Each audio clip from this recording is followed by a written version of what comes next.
एका महत्त्वाच्या विषयावरती बोलणार आहे.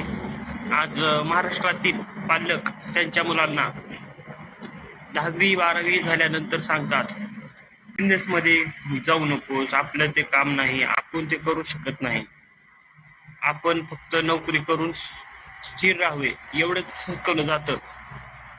आणि नोकरी करून नोकरी लागली पण तरी पण बॉसचं टेन्शन, सर्व टेन्शन, तुम्ही मालक नसता, तुम्हाला निर्णय घेण्याचं स्वातंत्र्य नसतं तिथं.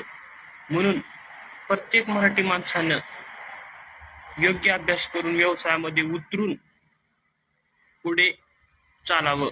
यामुळे आपल्या राज्याची अर्थव्यवस्था वाढेल आणि गुजराती मारवाड्यासारखं व्यावसायिक व्हा, तरच आपलं अस्तित्व कायम राहील. नाहीतर आपला बाजार उठणं शक्य आहे. यामुळे व्यावसायिक होणं आणि महाराष्ट्राला पुढे नेणं हे आजच्या आपल्या तरुण पिढीचं काम आहे. धन्यवाद.